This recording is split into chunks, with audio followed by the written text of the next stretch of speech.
বাংলার আওয়াজে আপনারা একটা ভিডিও দেখেছিলেন। সেই ভিডিওটাতে দেখানো হয়েছিল যে আমাদের যে বাড়ি ঢোকার যে মেন দরজা, সেই দরজাটি দুটি তুলসী বেদি বসিয়ে রাস্তাটি অবরোধ করে দেওয়া হয়েছিল। তো অনেকেই এসেছিলেন ভিডিও বানাতে, বড় বড় চ্যানেলও এসেছিলেন, কিন্তু যাই হোক ভিডিও করে নিয়ে গেছিলেন, কিন্তু মানে কারো কথা শুনে বা কিছুভাবে তারা ভিডিওগুলো আপলোড করেনি। আপনারা দেখছেন বাংলার আওয়াজ। নমস্কার, আদাব, সালাম। আমি নবিকুল ইসলাম। আপনারা দেখছেন বাংলার আওয়াজ। এই সাইড স্ক্রিনে চলছে, দেখতে পাচ্ছেন, দেওয়ানচক অঞ্চলের বারনবনী গ্রামে যে তুলসী মন্দির রাস্তার মাঝে বসানো হয়েছিল, সেই বিষয়ে নিউজ করেছিলাম, দর্শক বন্ধুদের মনে পড়ছে।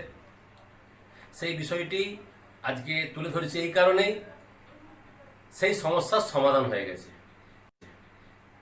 এবারে আপনারা দেখুন, সাইড স্ক্রিনে দেখতে পাচ্ছেন, যেখানে তুলসী মন্দিরটি ছিল সেটিকে স্থানান্তর করানো হয়েছে এবং সেখান থেকে রাস্তা ঢালাই রাস্তা হয়ে গেছে, বাড়ির মধ্যে খুব ভালোভাবে প্রবেশ করতে পারছে।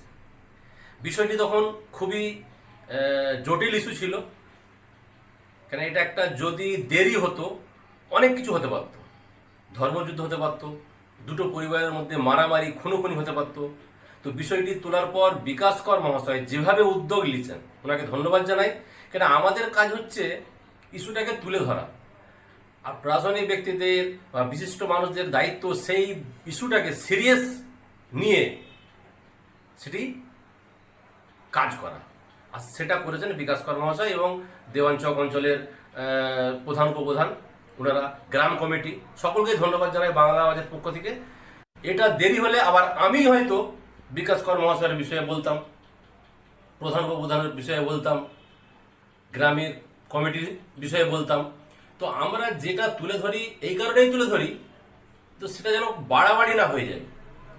প্রথমে ফোঁড়া থাকে, ফোঁড়া থেকে ক্যান্সার হয়ে যায়, সেই ক্যান্সার না হয়ে যায়, সেই ক্যান্সার হতে দেননি নিঃসন্দেহে বিকাশ কর মহাশয় এবং দেওয়ানচক অঞ্চলের প্রধান উপপ্রধান এবং ওই গ্রামের বারনবনী গ্রামের গ্রাম কমিটি, ওই এলাকার মানুষ। এবং এই বিষয়ে ওই বিদ্যুৎ জানা এবং ওনার স্ত্রী কি বললেন শুনুন।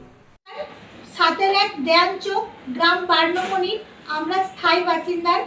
আর বাংলার আওয়াজে একটি নিউজ তুলে ধরা হয়েছিল, যেটাতে আমাদের মেন যে বাড়ির দরজা, সেই দরজার সামনে দুটি তুলসী বেদি বসিয়ে আমাদের বাড়ি ঢোকার পথ বন্ধ করে দেওয়া হয়েছিল। তো আমরা খুব সমস্যার মধ্যে ছিলাম। এই আগের ভিডিওতে নিশ্চয়ই আপনারা দেখেছেন যে আমরা কতটা সমস্যায় ছিলাম। তো আমরা অনেক কিছু করেও আমরা রাস্তাটা বের করতে পারছিলাম না, কিন্তু তারপর আমাদের অঞ্চল সভাপতি তরুণ সামন্ত বা পঞ্চায়েত সমিতির হচ্ছে যে বিকাশ কর মহাশয়, তরুণ সামন্ত মহাশয়, বাকি অঞ্চলের নেতৃত্ব, সবার উদ্যোগে আমরা রাস্তাটা বের, ওনারা আমাদের পাশে না দাঁড়ালে, আমাদেরকে না সাহায্য করলে আমরা কিছুভাবেই রাস্তাটা বের করতে পারতাম না। তো তাই ওনাদেরকে অসংখ্য ধন্যবাদ। আর ধন্যবাদের পরেও যদি কিছু ভাষা হয় সেটা আমার জানা নেই। তো